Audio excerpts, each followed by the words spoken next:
गौतम बुद्ध ने कहा था कि एक खूंखार जंगली जानवर की तुलना में एक दुष्ट मित्र ज्यादा खतरनाक होता है। उससे ज्यादा डरना चाहिए, क्योंकि जानवर तो सिर्फ आपके शरीर को नुकसान पहुंचाता है, लेकिन एक कपटी और धोखेबाज मित्र आपकी बुद्धि को नुकसान पहुंचाता है। एक बुरा मित्र ही आपको ऐसी दशा में ले जा सकता है जहां आपको लगने लगे कि ये दुनिया बहुत बुरी है, अब यहाँ जीकर भी क्या फायदा है। और ऐसा तब होता है जब आपके साथ विश्वासघात होता है, आपको धोखा दिया जाता है। और धोखा भी उसी व्यक्ति को मिलता है जिसने दूसरे पर अंधा विश्वास किया हो। कभी भी हम किसी पर एकदम से भरोसा नहीं करते, भरोसा धीरे धीरे कायम होता है, लेकिन एक समय आने के बाद ये भरोसा इतना मजबूत हो जाता है कि हम उस व्यक्ति के लिए अपने आंख, कान और दिमाग सब बंद कर लेते हैं। और फिर ऐसी स्थिति में ही हमारा सबसे विश्वास पात्र व्यक्ति हमें इतना बड़ा धोखा देता है कि हमारा दुनिया भर से भरोसा उठ जाता है और हम हर किसी को शक की नजर से देखने लगते हैं। असल में देखा जाए तो ये दुनिया धोखे पर ही चल रही है। हम अपनी जिंदगी में कभी ना कभी, कहीं ना कहीं किसी न किसी को धोखा देते रहते हैं और दूसरे लोग भी हमें धोखा दिए जा रहे हैं। दूसरे धोखा दे तो बात समझ भी आती है, लेकिन हम तो वर्षों से खुद को ही धोखा देते आ रहे हैं। हम स्वयं को ऐसी ऐसी बातें समझा देते हैं जिससे हमें सच्चाई का सामना न करना पड़े और हम अपनी छोटी दुनिया में ही खोए रहें। धोखा या विश्वासघात दो धारी तलवार की तरह होता है। हमें लगता तो है कि हम सामने वाले को धोखा देकर उसे मूर्ख बना रहे हैं, लेकिन ये धोखे की तलवार जितनी गर्दन सामने वाले की काटती है, उतनी ही गर्दन हमारी भी काटती है। भक्तों, आज के इस बोध कहानी के माध्यम से हम जानेंगे कि हम खुद को धोखे या विश्वासघात से कैसे बचा सकते हैं। और इस कहानी के अंत में हम 10 निशानियों के बारे में जानेंगे जो एक धोखेबाज और झूठे व्यक्ति में पाई जाती है।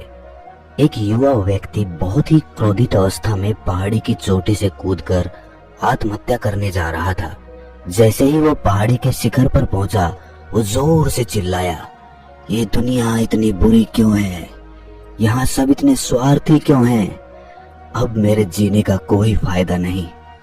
उसी पहाड़ी के शिखर पर एक बौद्ध भिक्षु अपने ध्यान साधना में लीन थे। इस युवा व्यक्ति की तेज क्रोधित आवाज को सुनकर वे ध्यान से जागे। उन्होंने देखते ही समझ लिया कि युवा व्यक्ति यहाँ आत्महत्या करने आया है।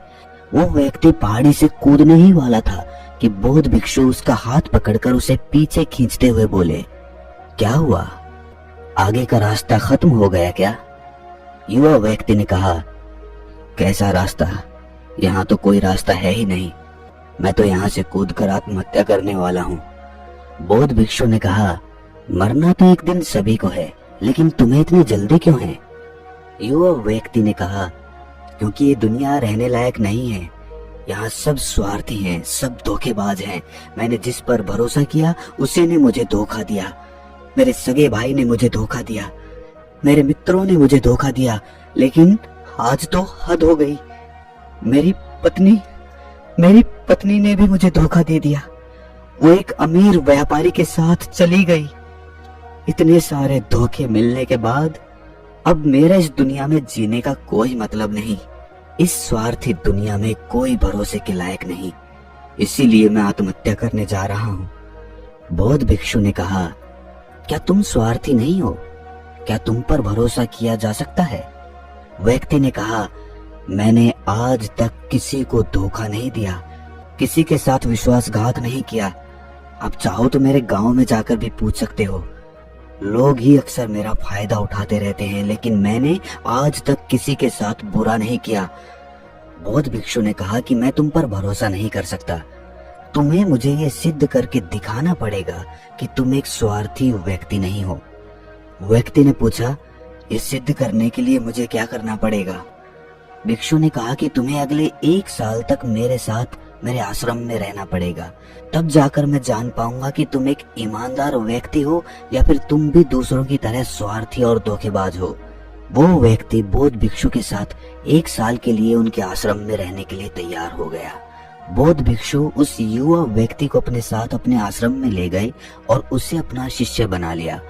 अगले दिन सुबह होते ही बौद्ध भिक्षु ने उस शिष्य को अपने पास बुलाया और कहा कि मुझे तुम पर भरोसा तो नहीं है, लेकिन फिर भी तुम जाओ और भिक्षा मांग कर लाओ, तब तक मैं तुम्हारे दूसरे गुरु भाइयों को शिक्षा देता हूँ। उस युवा शिष्य ने गुरु को प्रणाम किया और भिक्षा मांगने के लिए चल पड़ा। उसने आज से पहले कभी भी भिक्षा नहीं मांगी थी, इसीलिए उसे भिक्षा मांगने में बड़ी तकलीफ हो रही थी। उसके मुंह से भिक्षा के लिए शब्द नहीं निकल रहे थे। उसका अहंकार उसे भिक्षा मांगने से रोक रहा था, लेकिन उसके अंदर एक अहंकार और उमड़ रहा था, गुरु को गलत सिद्ध करने का अहंकार। इसीलिए उसने भिक्षा मांगी और उस भिक्षा को लेकर वापस गुरु के पास पहुंचा।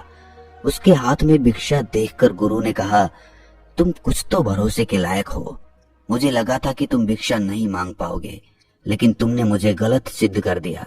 आओ मेरे साथ मेरी कुटिया में चलते हैं, वहां मैं तुम्हें कुछ दिखाना चाहता हूँ। गुरु शिष्य को अपने साथ अपनी कुटिया में ले गए। वहां कुटिया में ऊपर एक मटकी लटक रही थी। गुरु ने मटकी की ओर इशारा करते हुए कहा, उस मटकी को देख रहे हो? उसमें जहर रखा हुआ है, और जहर भी ऐसा है कि अगर किसी को दे दो तो व्यक्ति बड़े आराम से मर सकता है और किसी को पता भी नहीं चलेगा कि उसकी मौत कैसे हुई। युवा शिष्य ने कहा, लेकिन गुरुदेव आप ये सब मुझे क्यों बता रहे हैं? बौद्ध भिक्षु ने कहा कि मैं बस तुम्हें सावधान कर रहा हूँ कि कभी इसे गलती से खा मत लेना। कुछ दिनों बाद गुरु अपने शिष्यों के साथ एक जंगल से गुजर रहे थे। तभी कुछ जंगली लुटेरों ने अचानक उन पर हमला कर दिया। सभी शिष्य अपनी अपनी जान बचाकर इधर उधर भागने लगे, लेकिन ज्यादा उम्र होने की वजह से गुरु भाग नहीं पा रहे थे। ये बात उस युवा शिष्य ने अनुभव की और वो बहादुरी का प्रदर्शन करते हुए अपने गुरु को डाकुओं से बचाकर आश्रम तक सुरक्षित ले आया। आश्रम पहुंचकर गुरु ने उस शिष्य की सभी के सामने बहुत प्रशंसा की और कहा कि तुम सभी लोगों से अच्छा तो मेरा ये नया शिष्य है, जिसने अपनी जान पर खेलकर मेरी जान बचाई और मुझे सुरक्षित यहाँ तक ले आया। आज से मुझे इस पर पूरा भरोसा है। उस दिन के बाद से हर सुबह जब भी गुरु उससे मिलते तो उससे एक बात जरूर कहते, मुझे तुम पर पूरा भरोसा है। धीरे धीरे गुरु का उस शिष्य पर भरोसा बढ़ता चला गया और वो इतना बढ़ गया कि गुरु ने एक दिन शिष्य को अपने पास बुलाया और कहा, मेरा कोई पुत्र नहीं है, लेकिन तुम मेरे पुत्र जैसे ही हो। अब मेरी उम्र हो चुकी है, मैं बूढ़ा हो गया हूँ, इसीलिए मैं चाहता हूँ कि मेरी मृत्यु के बाद इस आश्रम की बागडोर तुम अपने हाथों में ले लो। शिष्य ने कहा कि गुरुदेव, अगर आपकी यही इच्छा है तो मैं आपकी खुशी के लिए ये जिम्मेदारी भी उठाऊंगा। इतना कहकर शिष्य वहां से चला गया। कुछ दिनों बाद गुरु बीमार पड़ गए तो उन्होंने आश्रम के सभी शिष्यों को बुलाकर ये घोषणा कर दी कि मेरे बाद इस आश्रम का संचालन ये युवा शिष्य करेगा। धीरे धीरे दिन बीतने लगे और उस युवा शिष्य के मन की बेचैनी बढ़ने लगी। वो जल्द से जल्द आश्रम को अपने कब्जे में लेना चाहता था। वो हर सुबह गुरु के पास जाकर यही देखता कि गुरु के स्वास्थ्य में कोई प्रभाव पड़ा है या नहीं, लेकिन गुरु का स्वास्थ्य तो दिन प्रतिदिन अच्छा होता जा रहा था। अब तो उसके सब्र का बांध भी टूटने लगा। उसकी तो नींद उड़ गई।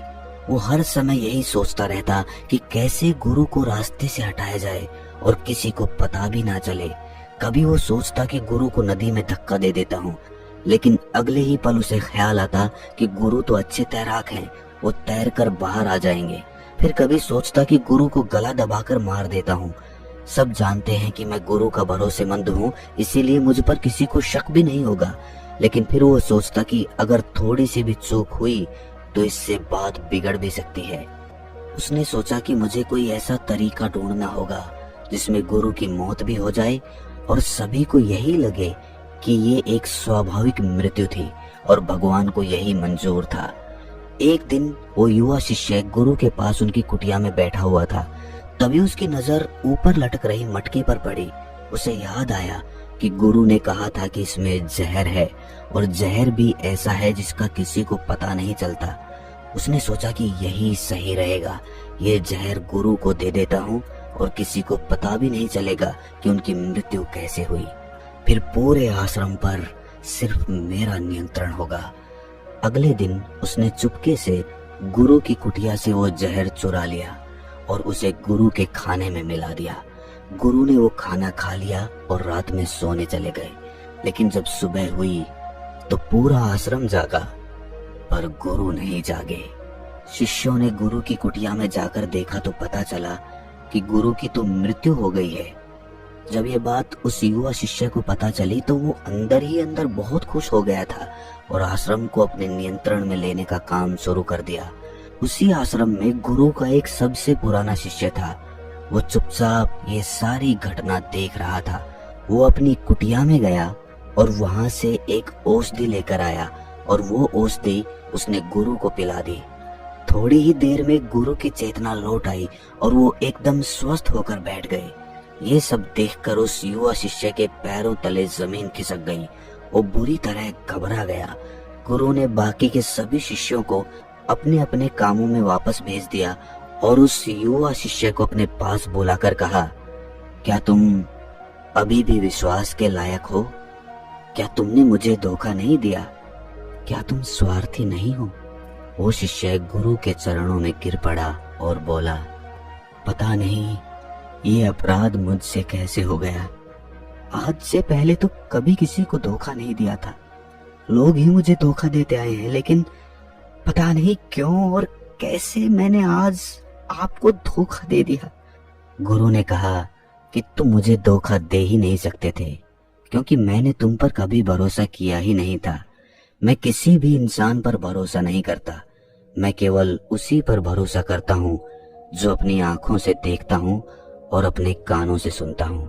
मुझे तुम्हारे अंदर लालच दिखाई दे रहा था और ये लालच भी मैंने ही तुम्हें जानबूझ कर दिया था, क्योंकि कोई भी व्यक्ति केवल 3 कारणों से ही किसी के साथ विश्वासघात करता है। पहला स्वार्थ, दूसरा लालच और तीसरा ईर्ष्या। उस युवा भिक्षु ने गुरु से पूछा, लेकिन गुरुदेव, मैं खुद को इस स्वार्थ, लालच और ईर्ष्या से कैसे मुक्त रख सकता हूँ? गुरु ने कहा, खुद को पढ़ो, खुद को जानो, खुद के भीतर उतरने का प्रयास करो। इंसान के भीतर बड़ी संभावना है। वो खुद को कुछ भी बना सकता है, वो कुछ भी हो सकता है। और जब तुम में कोई बदलाव आए तो खुद के भीतर झांक कर ये जानने का प्रयास करो कि तुम क्यों बदल रहे हो, कौन तुम्हें बदल रहा है, ये बदलाव अच्छा है या बुरा। खुद का आत्मनिरीक्षण करने का प्रयास करो। गुरु के शब्द सुनकर उस शिष्य ने अपने गुरु के पैर पकड़ लिए और कहा, गुरुदेव, मैं आपका हिस्सा बनकर रहना चाहता हूँ और ये ज्ञान प्राप्त करना चाहता हूँ कि मैं कौन हूँ, क्या हूँ और मैं क्यों बदल जाता हूँ। गुरु ने कहा, हमारे आसपास ऐसे बहुत से लोग हैं और ऐसे बहुत से लोग हुए हैं जो इस बात की मिसाल हैं कि उन्होंने अपने स्वार्थ, लालच और ईर्ष्या को वश में करके कभी किसी को धोखा नहीं दिया, किसी के साथ भी विश्वासघात नहीं किया। धोखा इंसान तभी देता है जब उसे लगता है कि वो जो कर रहा है उसे कोई नहीं देख रहा और भविष्य में भी किसी को उसका पता नहीं चलेगा और जो वो कर रहा है वही सही है। हालांकि पकड़े जाने के बाद खुद को बचाने के लिए वो तर्क देता है कि मैं तो कुछ कर ही नहीं सकता था, मेरे पास यही आखिरी रास्ता बचा था, मैं मजबूर था। लेकिन हर धोखे के पीछे की सच्चाई यही है कि व्यक्ति जानबूझकर अपने फायदे के लिए ये सब करता है। गुरु ने शिष्य की आंखों में देखते हुए कहा, याद रहे, हम जब भी किसी को धोखा देते हैं तो हम उसकी आंतरिक चेतना को ठेस पहुंचाते हैं और वो इतनी बुरी तरह आहत होता है कि उसका किसी पर भरोसा नहीं रह जाता और वो अंदर से बहुत दुखी और खुद को अकेला महसूस करने लगता है। इसीलिए अगर तुम चाहते हो कि तुम्हें कोई धोखा ना दे पाए तो अपनी आंख, कान और दिमाग को खुला रखो। लोगों पर भरोसा तो करो, लेकिन इतना भी भरोसा मत करो कि वो तुम्हारा फायदा उठाने लग जाएं। हमेशा अपने सबसे महत्वपूर्ण कामों का नियंत्रण अपने हाथों में रखो और कभी भी अपने जीवन की बागडोर किसी दूसरे के हाथों में मत दो। और बीच बीच में खुद की जांच पड़ताल करते रहो कि जिस धोखे से तुम बचना चाहते हो, कहीं वैसा धोखा तुम किसी दूसरे के साथ तो नहीं कर रहे हो। और अगर फिर भी तुम्हें कोई धोखा दे, तुम निराश मत होना, क्योंकि हर एक धोखा इंसान को कुछ ना कुछ सिखाकर ही जाता है। धोखा खाने के बाद इंसान पहले से भी कहीं ज्यादा सतर्क और समझदार हो जाता है। इसीलिए सिर्फ एक धोखे की वजह से खुद की जिंदगी को बर्बाद मत करो और इसे एक सीख समझकर आगे बढ़ जाओ। गुरु ने कहा कि एक धोखेबाज और एक चालाक इंसान की 10 निशानियां हैं जो तुम्हें धोखा दे सकता है, तुम्हारे मन की शांति तक छीन सकता है और तुम्हें निराशा के गहरे सागर में डुबाकर तुम्हारे जिंदगी तक खत्म कर सकता है। पहली निशानी, जो इंसान धोखेबाज होगा, झूठा होगा, वो तुमसे सब कुछ छिपाएगा। तुम्हें उसके बारे में दूसरे लोगों से पता चलेगा और जब तुम पूछोगे तो बोल देगा कि बताना ही भूल गया। उसके साथ बहुत लंबा वक्त बिताने के बाद भी तुम्हें उसके बारे में कुछ खास पता नहीं होगा कि वो तुम्हारे बारे में क्या सोचता है, उसके जीवन में क्या चल रहा है। तुम हमेशा उसके बारे में दुविधा में ही रहोगे क्योंकि वो तुमसे हर एक बात छिपाएगा, क्योंकि वो एक सच्चा इंसान है ही नहीं। एक सच्चे इंसान को अपने बारे में बताने में कोई परेशानी नहीं होती, वो लगभग हर एक बात तुम्हारे साथ साझा कर लेता है। लेकिन जो धोखेबाज होगा वो बड़ी सावधानी से चलता है। तो ये बात हमें गौर करनी चाहिए कि जिस इंसान के साथ हम रिश्ते में हैं, जिसे हम अपनी पूरी जिंदगी सौंपने वाले हैं, जिसके साथ हम प्रेम का, विश्वास का सौदा करने वाले हैं, क्या वो अपनी पूरी जिंदगी हमारे साथ एक खुली किताब की तरह साझा करता है या नहीं? या वो हमसे चीजें छुपाता है? अगर वो छुपाता है तो वो इंसान एक बहुत बड़ा धोखेबाज है। दूसरी निशानी, जो इंसान धोखेबाज होता है और जिसका हमसे सच्चा प्रेम नहीं होता, उसे हमारी परवाह कभी नहीं होती। हम चाहे उसकी कितनी परवाह कर लें, कुछ भी कर लें उसके लिए, लेकिन उसे जरा भी परवाह नहीं होगी। और ऐसा एक बार नहीं, बार बार देखने को मिलेगा। लेकिन हम इसे देखकर भी अनदेखा कर देते हैं। ये हमारी गलती है। हम अपने मोह के चलते सच आंखों के सामने होते हुए भी उसे देख नहीं पाते। ये हमारी कमी है। अगर हम थोड़ा होश पूर्वक देखने का प्रयास करें तो हमें पता चलेगा कि उसे हमारी कोई परवाह है ही नहीं। तीसरी निशानी, जो इंसान धोखेबाज होता है, जो बहुत बड़ा झूठा होता है, उसकी खुद की बातें खुद से ही मेल नहीं खाती। उसकी जुबान बार बार बदलती रहती है। वो अपनी बातों पर खरा नहीं उतरता, लेकिन हम उसकी झूठी बातों में फंस जाते हैं, इसीलिए हम उसे पहचान नहीं पाते। चौथी निशानी, एक धोखेबाज व्यक्ति हमारे सामने तो हमारी चापलूसी और झूठी प्रशंसा करेगा, लेकिन वो कभी भी हमारी पीठ पीछे या दूसरों से हमारी प्रशंसा नहीं करेगा। हम चाहे उसके लिए मर ही क्यों ना जाएं, लेकिन वो कभी भी हमारी प्रशंसा नहीं करेगा और हमें उतनी अहमियत कभी नहीं देगा जितनी हम उसे अपनी जिंदगी में देते हैं, क्योंकि वो एक दिन हमें धोखा देने वाला है। तो हमें बहुत बड़ा धोखा मिले, इससे अच्छा है कि हम पहले ही सावधान हो जाएं। पांचवी निशानी, वो क्या कहते हैं उस पर ध्यान मत दो, बल्कि वो तुम्हारे साथ क्या करते हैं उस पर ध्यान दो। क्योंकि बातें कहना बड़ा आसान होता है, लेकिन करना बड़ा मुश्किल होता है। पर अधिकतर लोग इन्हीं बातों में आकर फंस जाते हैं। इसीलिए चाहे वो तुमसे कितनी बातें करे, कितने ही वादे करे, लेकिन जब तक वो उन्हें करके ना दिखाए, भरोसा मत करना। छठी निशानी, जो अक्सर प्रेम संबंधों में देखने को मिलती है कि एक धोखेबाज व्यक्ति अपने से प्रेम करने वाले को ऐसे लेता है कि सामने वाला हमेशा उसके लिए उपलब्ध रहने वाला है, वो कहीं नहीं जाने वाला, यहीं पड़ा रहेगा। इसीलिए ना वो उसको इज्जत देता है और ना ही उसका सम्मान करता है। और अगर उनसे सम्मान की भीख मांगी जाए तो वो बेइज्जती करता है। अगर किसी रिश्ते में किसी के सामने गिड़गिड़ाना पड़े, भीख मांगनी पड़े कि मुझे अपना समय दो, मुझसे बातें करो, तो इससे घटिया रिश्ता और कोई हो ही नहीं सकता। जिसको तुमसे सच्चा प्रेम होगा वो खुद चाहेगा कि उसका ज्यादातर समय तुम्हारे साथ बीते। जिससे तुम्हें समय की भीख मांगनी पड़े, समझ जाओ कि उसके अंदर तुम्हारे लिए कोई प्रेम नहीं है। सातवीं निशानी, उसके पास हर काम के लिए समय होगा, लेकिन तुम्हारे लिए कभी भी समय नहीं होगा। वो अपनी जिंदगी में तुम्हारे लिए कुछ भी नहीं छोड़ने वाले, लेकिन तुम्हें कभी भी छोड़ देंगे। वो तुमसे बात तभी करेंगे जब उनका मन होगा, ना कि तब जब तुम्हें उनकी जरूरत होगी। वो तुम्हें तो किसी दूसरे इंसान से बदल सकते हैं, लेकिन तुम्हारे लिए कुछ भी नहीं बदलेंगे, ना अपनी आदतें, ना अपना स्वभाव और ना ही अपना आराम। आठवीं निशानी, वो कभी भी तुम्हारे प्रति समर्पित और प्रतिबद्ध नहीं होंगे। वो तुमसे ये कभी नहीं कहेंगे कि चाहे कुछ भी हो जाए हम तुम्हारे साथ हैं। ये तुम्हें कभी एहसास नहीं होगा कि कल को तुम्हें कुछ हो जाए तो वो तुम्हारे साथ होंगे। चाहे कैसा भी समय हो वो तुम्हारा साथ देंगे। ये एहसास तुम्हारे अंदर कभी भी नहीं आएगा। वो केवल अपनी शर्तों पर तुम्हारे साथ रहेंगे। जब जब उन्हें आराम होगा, जब जब उन्हें अच्छा लगेगा वो तुम्हारे साथ रहेंगे, और अगर उन्हें थोड़ी सी भी तकलीफ हुई तो वो चले जाएंगे, क्योंकि वो अपने आराम से बाहर आकर तुम्हारे लिए कभी भी कुछ भी नहीं करने वाले। 9वीं निशानी, वो तुम्हें हमेशा दुख पहुंचाते रहेंगे, कभी जानबूझकर तो कभी उन्हें पता भी नहीं चलता कि वो तुम्हें कितना दुख पहुंचा रहे हैं, और तुम्हारे दिल को ठेस पहुंचती रहेगी। जो इंसान तुमसे सच्चा प्रेम करता है उसके साथ तुम्हें खुशी महसूस होगी, उसके साथ रहने पर तुम्हें ऐसा लगेगा कि जैसे तुम हल्के होकर हवा में उड़ रहे हो। और अगर तुम एक धोखेबाज, एक गलत इंसान के साथ रिश्ते में हो तो तुम्हें सब कुछ भारी भारी और बोझिल लगेगा।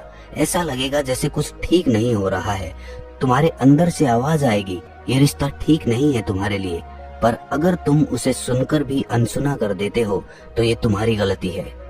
10वीं निशानी, तुम उनकी जिंदगी में कभी नहीं होते। कोई विशेष जगह नहीं होती तुम्हारी उनकी जिंदगी में। वो जब चाहें बड़ी आसानी से तुम्हें अपनी जिंदगी से बाहर कर सकते हैं और उन्हें कोई फर्क नहीं पड़ेगा। अगर तुम्हें भरोसा नहीं है और सच्चाई जाननी है उनकी तो कुछ दिनों के लिए उनकी जिंदगी से गायब हो जाओ।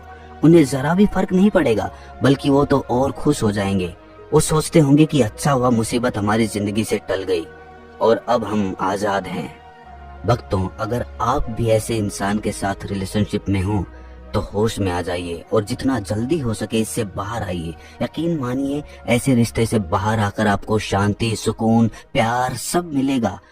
क्या सिर्फ वही एक इंसान इस दुनिया में है? आप एक बुरे इंसान को छोड़ेंगे तो 10 अच्छे इंसान आएंगे आपकी जिंदगी में जो आपको सम्मान देंगे, प्यार देंगे। पर जब तक आप ऐसे झूठे इंसान के साथ जुड़े रहेंगे आपको दूसरे अच्छे इंसान दिखाई तक नहीं देंगे। लेकिन जैसे ही आप ऐसे धोखेबाज इंसान को छोड़ेंगे आपकी जिंदगी में अच्छे इंसान आने शुरू हो जाएंगे। जिन लोगों के साथ रिलेशनशिप में, प्यार में धोखा होता है वो कहते हैं कि प्यार व्यार कुछ नहीं होता, सब कुछ धोखा होता है। आजकल सब कुछ झूठ है, लेकिन ये पूरी तरह से सच नहीं है। वो इंसान जिसने आपको धोखा दिया वो प्यार का मतलब ही नहीं जानता था। पर आज भी दुनिया में बहुत से लोग हैं जो प्यार करना भी जानते हैं और उसे निभाना भी जानते हैं। जिन जिन लोगों के साथ धोखा हुआ वो तो अपनी तरफ से सच्चा प्यार ही करते थे ना। प्रेम तो ईश्वर का वरदान है और प्रेम पर ही दुनिया टिकी हुई है। अगर एक गलत इंसान आपके प्रेम को नहीं समझ पाया तो इसका मतलब ये नहीं कि इस दुनिया में प्रेम है ही नहीं। ये दुनिया प्रेम से ही चलती है। ये हंसती नाचती दुनिया प्रेम करने वालों की बदौलत ही है। और अंत में एक बात और कहना चाहूंगा, अगर आपको अपने परिवार वालों से धोखा मिला या फिर आपको कोई गलत फहमी हो गई हो तो कोशिश यही करो कि आप लोग एक दूसरे की बात को समझें, एक दूसरे को जानें और एक दूसरे को माफ करें। क्योंकि आपको बहुत सारे लोग मिल जाएंगे लेकिन आपके परिवार जैसे लोग आपको पूरी दुनिया में और कहीं नहीं मिलेंगे। तो दोस्तों, कैसी लगी ये कहानी कमेंट सेक्शन में जरूर बताना, और अच्छी लगी हो तो इस चैनल को सब्सक्राइब करके नोटिफिकेशन बेल को जरूर प्रेस कर देना। तो मिलते हैं अगली किसी कहानी में, तब तक के लिए अपना ख्याल रखें।